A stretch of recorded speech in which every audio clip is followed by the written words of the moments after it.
Hello everyone. Welcome to UPSC Memory Meetings. So ఇవాళ టాపిక్లోకి వెళ్ళిపోదాము.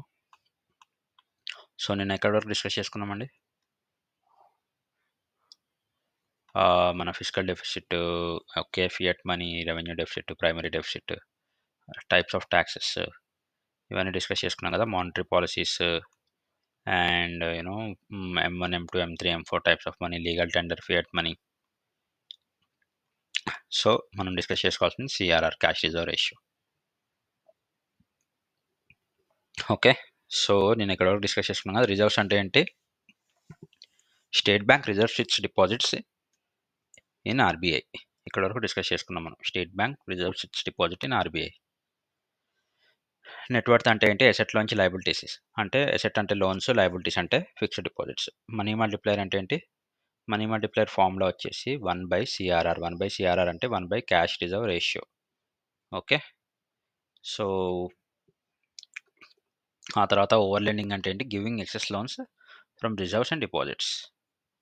సో దీన్ని ఓవర్ లెండింగ్ అంటారు, లేదా over landing. Okay, cash reserve ratio. Cash reserve ratio CRR అంటారు, చాలా ఇంపార్టెంట్. CRR అంటే to be aware from over lending certain amount is deposit in the RBI.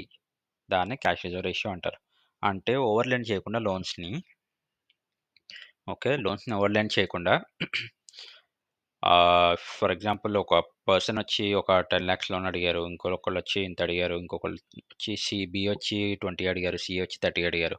అలా వచ్చిన వాళ్ళకి వచ్చినట్టు ఇవ్వకుండా, okay, there are certain restrictions. అంటే బ్యాంక్ ఖజానా అంతా ఖాళీ అవ్వకుండా కొన్ని రెస్ట్రిక్షన్స్ ఉంటాయి లోన్స్ ఇవ్వడానికి కూడా. ఇంత అమౌంట్ మాత్రమే ఇవ్వాలి, మీకున్న రిజర్వ్స్లోంచి, మీకున్న డిపాజిట్లోంచి ఇంతే ఇవ్వాలని చెప్పి ఆర్బీఐ కొన్ని రూల్స్ పెట్టింది. అలా ఇవ్వకుండా ఉండడానికి CRRని యూజ్ చేస్తారన్నమాట. అంటే to be aware from the over lending certain amount is deposited in the RBI. Okay, ఆ డిపాజిట్ అమౌంట్స్ ఏవైతే ఉంటాయో ఆ అమౌంట్ని ఆర్బీఐలో కొంచెం డిపాజిట్ చేస్తారనమాట. ఎగ్జాంపుల్ ఏంటి? Timely deposit 100, demand deposit 200. Okay, net data time liability లేదా నెట్ NTDL.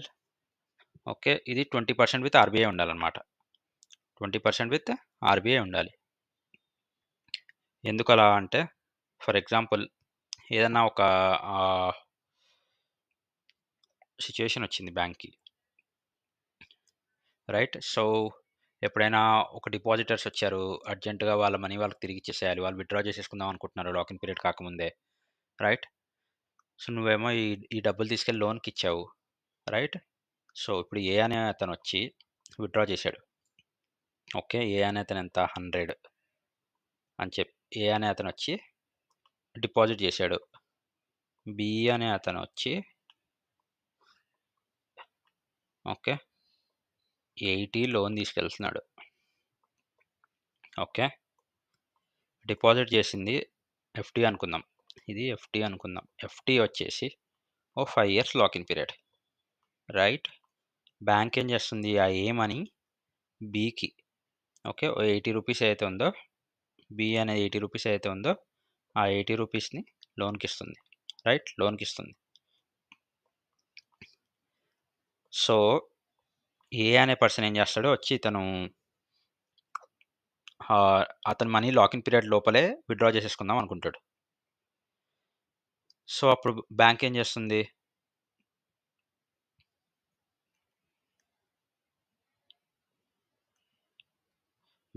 అప్పుడు బ్యాంక్ ఏం చేయలేదు, రైట్? బ్యాంక్ దగ్గర రిజర్వ్స్ లేకపోతే బ్యాంక్ ఏమీ చేయలేదు. అలాంటి సిచ్యుయేషన్ బ్యాంక్కి రాకుండా ఉండడానికి ఆర్బీఐ ఏమంటుంది? Certain amount should be deposited in the RBI. ఆ అమౌంట్ ఎంత అంటే నెట్ డిమాండ్ టైమ్ లయబిలిటీ ఏదైతే ఉందో, NDTL ఇది, sorry, net demand time liability. Net demand and time liability అంటే టోటల్ మనీ. ఏంటది? Total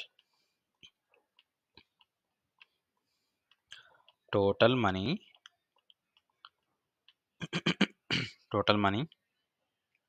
a bank owes to the customers. Okay, net demand time liability అంటే ఏంటి? Total money the bank owes to the customers, అంటే bank ఇవ్వాల్సింది కస్టమర్స్‌కి. So, దీనిలో 20% ఆర్‌బీఐతో ఉండాలెప్పుడు. Got it? క్లారిటీ వచ్చిందా?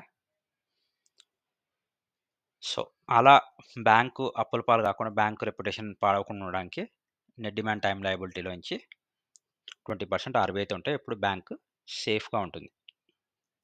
సో, బ్యాంక్‌కి లయబిలిటీస్ ఏంటి? డిపాజిట్సే కదా! రైట్? సో, అది. If CRR is increased, okay. ఒకవేళ బ్యాంక్ గనుక సీఆర్ఆర్ రేషియో ఇప్పుడు ఎంత చెప్తోంది బ్యాంకు? 20% అంటోంది కదా! 20% అంటోంది కదా బ్యాంకు. 20% కాకుండా if CRR is increased, credit creation is decreased. If credit creation is decreased, then loans are decreased. అంతే కదా! ఇప్పుడు ఎలా అంటే సీఆర్ఆర్ ఇంక్రీజ్ అయితే, ఎగ్జాంపుల్ చెప్తా చూడండి.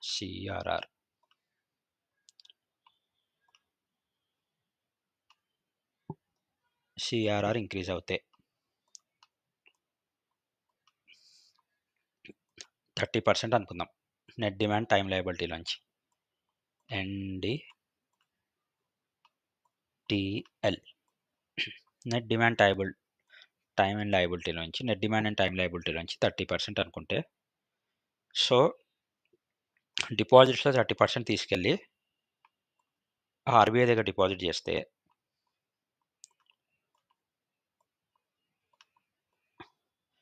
సో ద అమౌంట్ బ్యాంక్ దగ్గర ఉండే క్యాష్ అమౌంట్ తక్కువైపోతుంది. ఓకే. అంటే రిమైనింగ్ అమౌంట్ ఏదైతే ఉంటుందో అది తక్కువైపోతుంది. ఆ తక్కువైపోయినప్పుడు ఏమవుతుంది? ఆటోమేటిక్‌గా లోన్స్ తగ్గుతాయి కదా! For example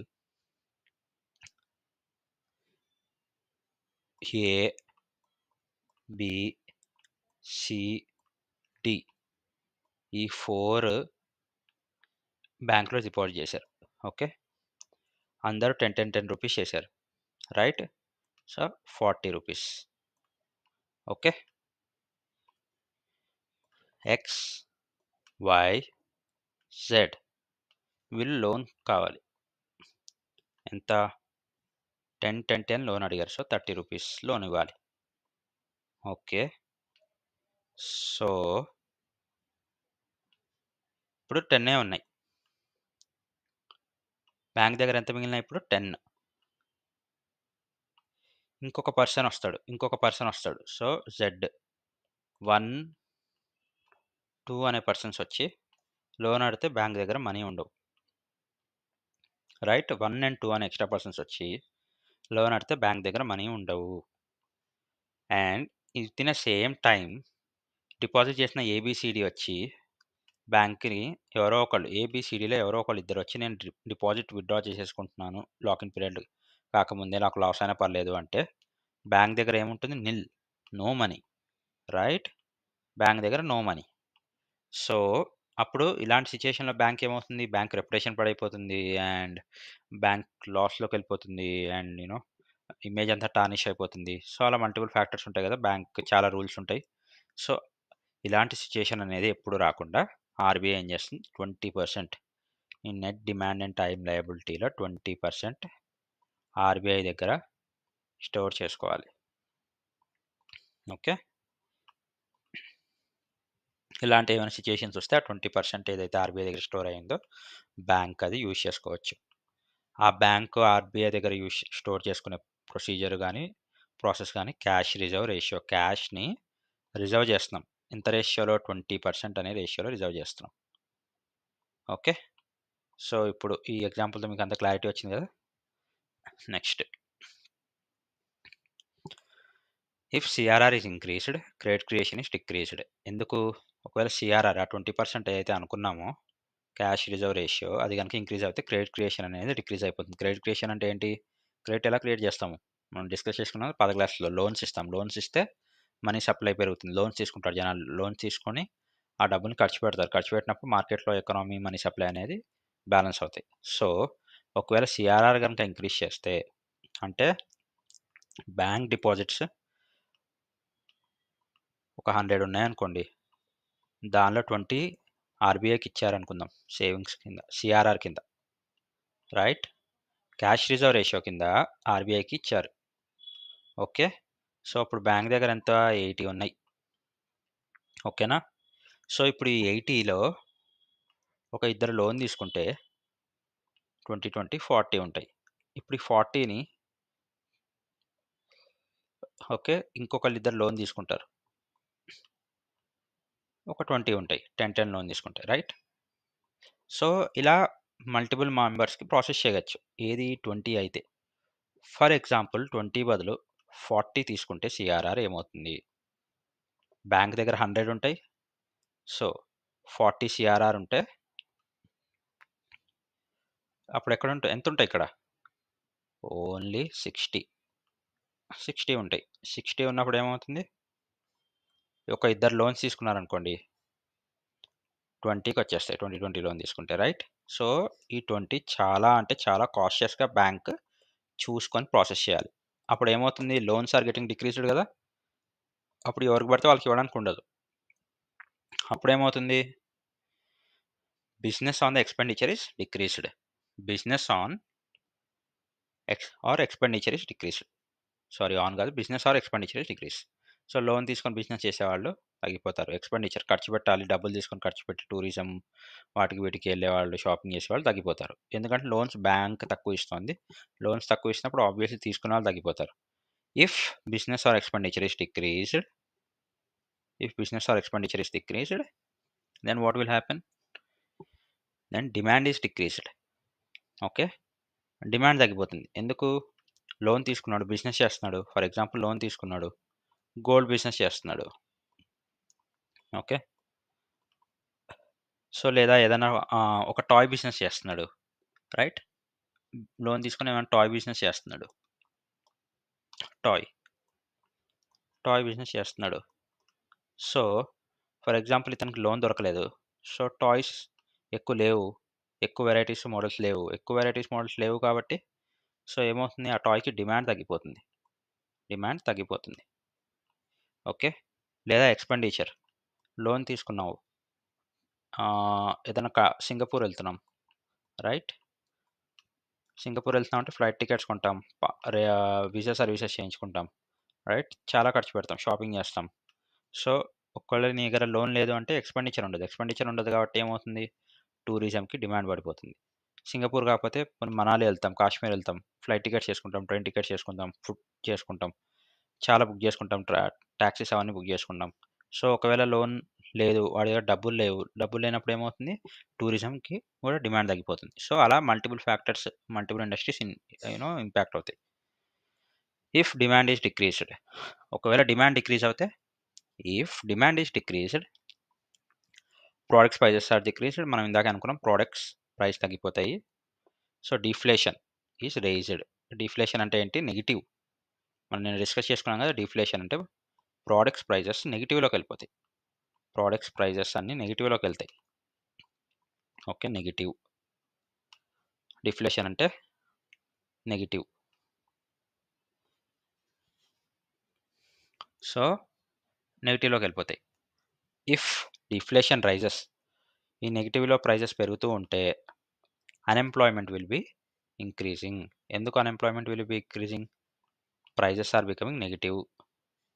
if prices are becoming negative for the products, ఒకవేళ ప్రొడక్ట్స్ యొక్క ప్రైజెస్ అనేవి నెగెటివ్ అవుతూ ఉంటే ఇండస్ట్రీస్ ఎందుకు నడుస్తాయి? ఇండస్ట్రీస్ మూతపడతాయి. ఓకే. ఒకవేళ ఇండస్ట్రీస్ మూతపడితే ఏమవుతుంది? ఎంప్లాయ్‌మెంట్ ఉండదు. సో, ఎంప్లాయ్‌మెంట్ పోతుంది. ఒకవేళ ఎంప్లాయ్‌మెంట్ రైజ్ అవుతే ఎంప్లాయ్‌మెంట్ పోతుంది. అన్‌ఎంప్లాయ్‌మెంట్ పెరిగిపోతుంది. అన్‌ఎంప్లాయ్‌మెంట్ రైజ్ అవుతే ఎకనామీ డౌన్ అవుతుంది. రైట్? అన్‌ఎంప్లాయ్‌మెంట్ రైజ్ అయిపోతే ఎకనామీ డౌన్ అవుతుంది. ఎకనామీ డౌన్ అవుతే ఏమవుతుంది? Country will be in the financial emergency. So, ఏమవుతుంది? ప్రొడక్ట్స్ ప్రైజెస్ నెగెటివ్ వెళ్ళిపోతాయి. డిఫ్లేషన్ వస్తుంది. డిఫ్లేషన్ వస్తే ఏమవుతుంది? ప్రొడక్ట్స్ ప్రైసెస్ ఇంకా నెగెటివ్ హై వెళ్ళిపోతూ ఉంటాయి. ప్రొడక్ట్ ప్రైస్ ఎప్పుడైతే నెగెటివ్ అవుతాయో అసలు మార్కెట్‌లో డిమాండ్ లేదు. ప్రొడక్ట్ ప్రైజెస్ అన్నీ నెగెటివ్ అయిపోతున్నాయి అన్నప్పుడు ఏమవుతుంది? ఆబ్వియస్‌గా ఇండస్ట్రీకి లాభాలు ఉండవు. ఇండస్ట్రీకి లాభాలు ఉండకపోతే ఇండస్ట్రీ మూతపడుతుంది. ఇండస్ట్రీ మూతపడితే ఎంప్లాయ్‌మెంట్ తగ్గిపోతుంది. అన్‌ఎంప్లాయ్‌మెంట్ పెరిగిపోతుంది. అన్‌ఎంప్లాయ్‌మెంట్ పెరిగితే ఏమవుతుంది? Economy is down. Economy down అవుతే ఏమవుతుంది? కంట్రీలో ఫైనాన్షియల్ ఎమర్జెన్సీ వస్తుంది. So, that's the reason CRR is important. So, CRR ratio అనేది చాలా కరెక్ట్‌గా ఉండాలి. ఓకే. సో, ఈ సీఆర్ఆర్‌ని యూజ్ చేసి ఆర్‌బీఐ ఒక ఇన్‌స్ట్రుమెంటల్ టూల్‌గా యూజ్ చేసి మార్కెట్‌లో ఎకనామీ చాలా బ్యాలెన్స్ చేస్తుంది. ఓన్లీ దీనికనే కాదు, ముందు ముందు కూడా సిఆర్ఆర్తో చాలా ఉంటాయి ఆర్బీఐకి operations. Okay, so cash reserve ratio usage అనమాట. హోప్ఫుల్లీ మీకు ఇది అర్థమైంది అనుకుంటా కదా. Next, only RBI can issue the currency notes. 1 rupee notes and coins issued by finance minister. Notes is issued by RBI. Notes issue చేసేది RBI. 1 rupee notes and coins issue చేసేది finance minister. RBI ఏంటి?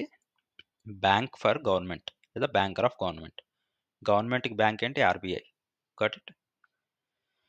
Next, RBI ఏంటి?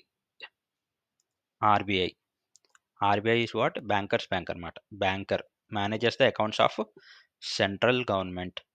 Okay, agent అదేం చేస్తుంది? Buys and sell securities, CG bonds, ఇవన్నీ నేను తర్వాత చెప్తాను. As of now it buys and sells securities, nothing but bonds.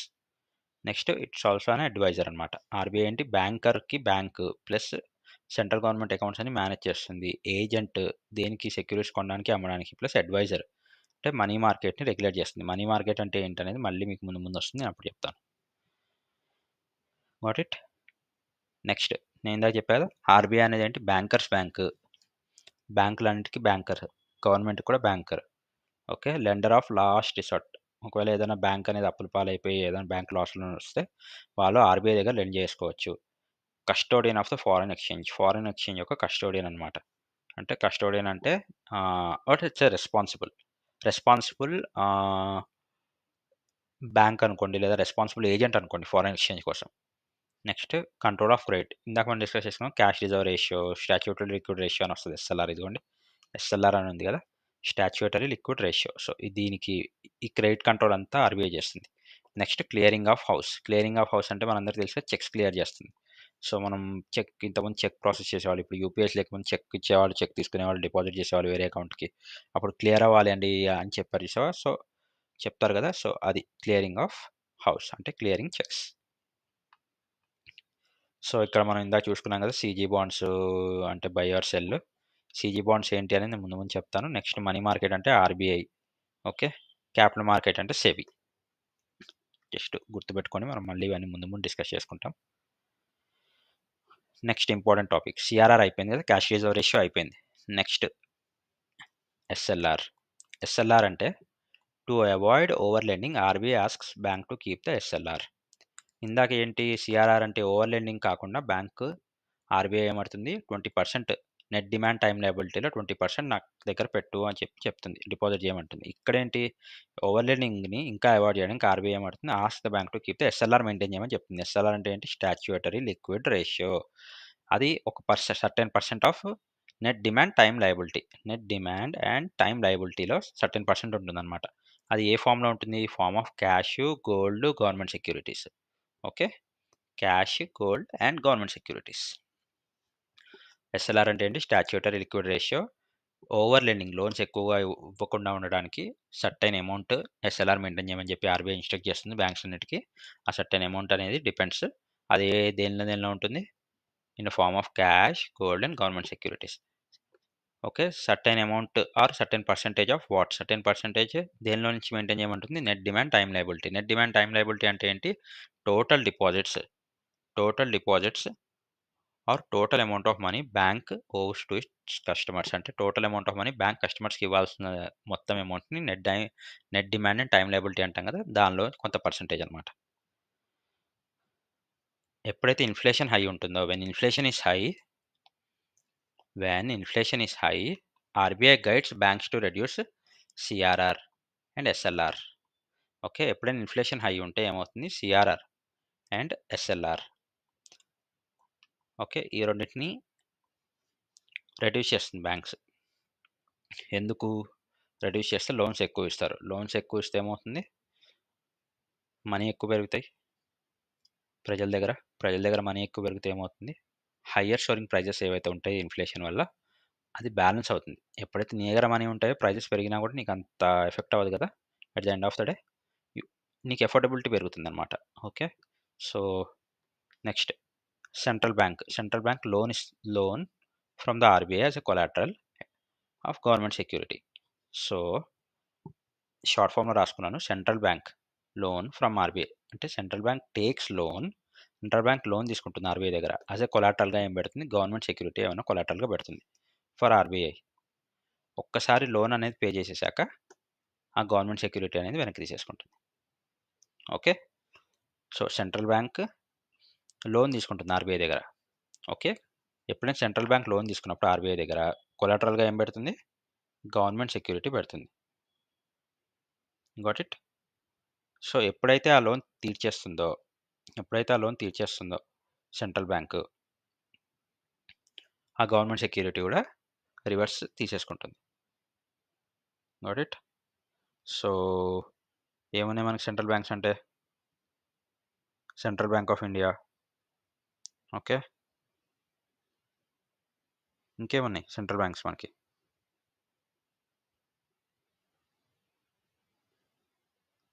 మామూలుగా మనకి సెంట్రల్ బ్యాంక్స్ అంటే మన ఇండియాలో అయితే ఆర్‌బీఐ లేకపోతే ఎస్‌బీఐ. ఓకే. యూఎస్‌లోనేమో యూఎస్ ఫెడరల్ రిజర్వ్స్ అని ఉంటుంది. జపాన్‌లో బ్యాంక్ ఆఫ్ జపాన్ అని ఉంటుంది.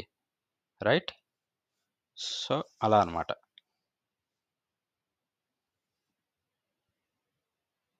Next repo rate. Repo rate అంటే షార్ట్ టర్మ్ లోన్ అన్నమాట. Short term loan. Repo rate is a short term loan for days at certain interest plus government security as a collateral. After 14 days, we'll buy back the collateral and repurchase agreement అంటారు దీన్ని. So, for example repo rate ఇందాక మనం ఏం చూసాము? మనం? Central bank loan తీసుకుంటుందని చూసాం కదా! సో, ఇప్పుడు రెపో రేట్ అన్నమాట. రెపో రేట్ కూడా important concept. Sorry. Repo rate కూడా చాలా important concept. So, repo rate concept ఏంటి అంటే షార్ట్ టర్మ్ అంటే షార్ట్ టర్మ్ లోన్స్ తీసుకుంటుంది ఫర్ ఫ్యూ డేస్. ఏదైనా బ్యాంకు రిజర్వ్ బ్యాంక్ దగ్గర ఓకే. షార్ట్ టర్మ్ లోన్ తీసుకుంటుంది కొన్ని డేస్. ఒక సర్టెన్ ఇంట్రెస్ట్‌కి. ప్లస్ కొలాటరల్‌గా గవర్నమెంట్ సెక్యూరిటీ కూడా పెడుతుంది. 14 డేస్ తర్వాత ఓకే. ఏదైతే తీసుకున్నది లోన్ అంతా పే చేసేసి will buy back the collateral. ఈ మొత్తం ప్రాసెస్‌ని రీపర్చేజ్ అగ్రీమెంట్ అంటారు. Got it? నెక్స్ట్. సో, ఆ తర్వాత ఇక్కడ సెంట్రల్ బ్యాంక్ అనే కాదండి. చిన్న కరెక్షన్. ఇక్కడ సెంట్రల్ బ్యాంక్ అని మీరేమనుకోకండి. Any bank. ఫర్ ఎగ్జాంపుల్ మన దగ్గర ఉన్న ఏదైనా సరే బ్యాంక్, మన ఇండియాలో ఉన్న ఏ బ్యాంక్స్ అయినా సరే ఆర్‌బీఐకి దగ్గర లోన్ తీసుకుంటాయి అండ్ కొలాటరల్ పెడతాయి. ఫర్ ఎగ్జాంపుల్ ఎస్‌బీఐ అనుకుందాం. ఎస్‌బీఐ లోన్ తీసుకుంటుంది ఆర్‌బీఐ దగ్గర అండ్ యాస్ ఎ కొలాటరల్ ఏదైనా గవర్నమెంట్ సెక్యూరిటీ పెడుతుంది. ఒకసారి లోన్ పే చేశాక ఆ గవర్నమెంట్ సెక్యూరిటీ బ్యాక్ తీసేసుకోవచ్చు. సో, రెపో రేట్ కూడా అంతే. ఎస్‌బీఐ అనుకుందాం. ఎస్‌బీఐ షార్ట్ టర్మ్ లోన్ ఒకటి తీసుకుంటుంది. ఓకే. కొన్ని డేస్‌కి తీసుకుంటుంది. Certain days. ఎగ్జాంపుల్ 14 డేస్ అనుకుందాం. 14 డేస్ తీసుకుంటుంది. ఎంత ఒక సర్టెన్ ఇంట్రెస్ట్‌కి తీసుకుంటుంది. తీసుకొని దాంతో పాటు గవర్నమెంట్ సెక్యూరిటీ ఏదైనా గవర్నమెంట్ సెక్యూరిటీ కూడా కొలాటరల్‌గా పెడుతుంది. 14 డేస్ తర్వాత ఆ లోన్ తీర్చేసి కొలాటరల్ బ్యాక్ తీసేసుకుంటుంది. ఈ మొత్తం ప్రాసెస్‌ని ఏమంటారు? రీపర్చేజ్ అగ్రీమెంట్ అంటారు. నెక్స్ట్ రెపో రేట్ అయిపోయింది కదా! సో, ఈ రెపో రేట్ ఏదైతే ఉందో బ్యాంక్ ఏదైతే తీసుకుంటుందో ఓకే. ఈ బ్యాంక్ ఏదైతే తీసుకుంటుందో లోను ఆర్‌బీఐ దగ్గర దాన్ని షార్ట్ టర్మ్ లోన్ అంటారు. ఈ ఎంటైర్ ప్రాసెస్‌ని రెపో రేట్ అంటారు. ఆ చేసుకునే అగ్రీమెంట్‌ని రీపర్చేజ్ అగ్రీమెంట్ అంటారు. Okay. Repo rate is nothing but repurchase agreement. ఆ తర్వాత marginal standing facility. Marginal MSF. Marginal standing facility. Marginal standing facility అంటే ఓవర్‌నైట్ లోన్. ఏదైనా సరే బ్యాంకు ఓవర్‌నైట్ లోన్ తీసుకుంటుంది. ఓకే. From RBI. పెనాల్టీ ఏంటి? ఓవర్‌నైట్ లోన్ తీసుకుంటున్నందుకు higher interest. Okay. SLR ఏదైతే ఉంటుందో ఇందాక తీసుకున్నాం కదా! ఎస్ఎల్ఆర్ అనుకున్నాం కదా! Statutory liquid ratio. Okay. Statutory liquid ratio. SLR securities sell without permission. ఎస్ఎల్ఆర్‌లో ఇందాక అనుకున్నాం కదా మనం. ఎస్ఎల్ఆర్‌లో ఏముంటాయి? గోల్డ్ ఉంటాయి, గోల్డ్ రిజర్వ్స్ ఉంటాయి. ప్లస్ గవర్నమెంట్ సెక్యూరిటీస్ ఉంటాయి కదా! ఆ ఎస్ఎల్ఆర్‌లో బేస్ అయిన గవర్నమెంట్ సెక్యూరిటీస్ ఏవైతే ఉంటాయో అవి సెల్ చేసేయాలి. ఓకే. ఓవర్‌నైట్ లోన్ తీసుకున్నప్పుడు. ఆ ఓవర్‌నైట్ లోన్ ఏమంటారు? మార్జినల్ స్టాండింగ్ ఫెసిలిటీ అంటారు. సో, ఆ ఎస్ఎల్ఆర్‌లో ఉన్న గవర్నమెంట్ సెక్యూరిటీని సెల్ చేసేస్తాం. అండ్ 0.25% రెగ్యులర్‌గా ఇచ్చే ఇంట్రెస్ట్ కంటే 0.25% హైయర్ ఇంట్రెస్ట్ ఉంటుంది. Okay. And NDTL net demand and time liability అంటే net demand and time liability అంటే ఏంటి? Total amount bank owes to the customers. కస్టమర్స్‌కి ఇవ్వాల్సిన టోటల్ అమౌంట్ ఏదైతే ఉంటుందో దాన్ని net demand and time liability అంటారు కదా! దానిలో 2% మాత్రమే లోన్ ఓవర్‌నైట్ లోన్ అప్రూవ్ అవుతుంది. Okay. And no repurchase agreement. అవును. Obviously no repurchase. అక్కడేమో కొలాటరల్‌గా పెడుతున్నాం మనం. దేనిలో? రెపో రేట్‌లో. ఏది? గవర్నమెంట్ సెక్యూరిటీని. మార్జినల్ స్టాండింగ్ ఫెసిలిటీలో ఏం చేస్తున్నాము? గవర్నమెంట్ సెక్యూరిటీని సెల్ చేసేస్తున్నాం. కొలాటరల్‌గా పెట్టట్లే. కొలాటరల్‌గా పెడితే రీపర్చేజ్ అగ్రీమెంట్ ఉంటుంది. కొలాటరల్‌గా పెట్టట్లే కదా! So, there is no repurchase agreement. Okay. Clear అయిందా? చిన్న టాపిక్కే. ఈ ఎంటైర్ ప్రాసెస్‌ని మార్జినల్ స్టాండింగ్ ఫెసిలిటీ అంటారు MSF. Got it? Bank rate. Bank rate అంటే లాంగ్ టర్మ్ లోన్ తీసుకుంటారు. దానిలో రీపర్చేజ్ అగ్రీమెంట్ అలాంటిది ఏముండదు. చాలా హై ఇంట్రెస్ట్‌లో తీసుకుంటారనమాట లాంగ్ టర్మ్ లోన్. ఎవరు? రెగ్యులర్ బ్యాంక్స్ ఆర్‌బీఐ దగ్గర తీసుకుంటాయి. ఓకే. రెగ్యులర్ బ్యాంక్స్ ఆర్‌బీఐ దగ్గర తీసుకుంటాయి. Long term loan repurchase agreement, collateral అంటూ ఏముండదు. హై ఇంట్రెస్ట్ ఉంటుంది. Next reverse repo rate. Okay. Reverse repo rate అంటే ఏంటి? RBI takes loan from the commercial bank with a certain rate of interest. Okay. ముందు వరకు ఏం చదువుకున్నాము? రెపో రేటు, సీఆర్ఆర్ వాటిలన్నిట్లో ఎందుకు అది ఇదని. సో, అక్కడ ఆర్‌బీఐ తీసుకుంటుంది. సీఆర్ఆర్‌లో ఏమంటుంది? ఆర్‌బీఐ మీ కమర్షియల్ బ్యాంక్స్‌లోంచి 20% నెట్ డిమాండ్ అండ్ టైమ్ లయబిలిటీలోంచి 20% మా దగ్గర పెట్టండి. అది సీఆర్ఆర్. ఓకే. ఎస్ఎల్ఆర్ అంటే ఏంటి? గోల్డ్ రిజర్వ్స్, గవర్నమెంట్ సెక్యూరిటీస్ అన్నీ మీ దగ్గర ఇంత పర్సెంటేజ్‌లో పెట్టుకోండి. మీ నెట్ డిమాండ్ టైమ్ లయబిలిటీలో ఉన్న ఇంత పర్సెంట్‌లోంచి ఇంత పర్సెంట్ మీరు గోల్డ్ ఫార్మ్‌లో, గవర్నమెంట్ సెక్యూరిటీ ఫార్మ్‌లో పెట్టుకోవాలి. అది ఎస్ఎల్ఆర్. ఓకే. రెపో రేట్ అంటే ఏంటి? ఏదైనా కమర్షియల్ బ్యాంక్ ఆర్‌బీఐ దగ్గర లోన్ తీసుకుంటుంది. కొలాటరల్‌గా ఒక గవర్నమెంట్ సెక్యూరిటీ పెడుతుంది. లోన్ తీర్చేసాక ఆ గవర్నమెంట్ సెక్యూరిటీ తీసేసుకుంటుంది. ఓకే. దాన్ని రీపర్చేజ్ అగ్రీమెంట్ అంటాము. ఓకే. ఎస్ఎల్ఆర్ అంటే ఏంటి? స్టాట్యూటరీ లిక్విడ్ రేషియో అంటే మనం ఇందాక తెలుసుకున్నాం గోల్డ్ రిజర్వ్స్. ఓకే. సీఆర్ఆర్ అంటేనేమో 20% of net demand time liability. Repo rate అంటేనేమో లోన్ తీసుకుంటాం. ఫర్ ఎగ్జాంపుల్ 14 డేస్ తీసుకుంటే ఒక గవర్నమెంట్ సెక్యూరిటీ కొలాటరల్‌గా పెట్టి తీసుకుంటాము. అది రీపే చేసేసేటప్పుడు మన గవర్నమెంట్ సెక్యూరిటీ మనం తీసేసుకుంటాం. మొత్తాన్ని రీపర్చేజ్ అగ్రీమెంట్ అంటారు. ఎంఎస్ఎఫ్ మార్జినల్ స్టాండింగ్ ఫెసిలిటీ అంటే ఏంటి? ఓవర్‌నైట్ లోన్ తీసుకుంటాము. 2% of net demand time liability మాత్రమే లోన్ అప్రూవ్ అవుతుంది. హైయర్ ఇంట్రెస్ట్ రేట్ ఉంటుంది. ఎస్ఎల్ఆర్‌లో మనం ఏదైతే పక్కన పెట్టుకుంటామో గవర్నమెంట్ సెక్యూరిటీస్ వాటిని సెల్ చేసేయాలి. రీపర్చేజ్ అగ్రీమెంట్ ఉండదు. రైట్? అది marginal standing facility. So, reverse repo rate అంటే ఏంటంటే ఆర్‌బీఐయే బ్యాంక్స్ దగ్గర తీసుకుంటుంది. రివర్స్ అనమాట. సో, అందుకే reverse repo rate with a certain rate of interest. Next repo rate అనేది పెరిగినప్పుడు it is an indicator and signal that is credit might decrease. Repo rate పెరిగినప్పుడు ఏమవుతుంది? రెపో రేట్ పెరిగితే ఏమవుతుంది? It is an indication signal that credit will decrease.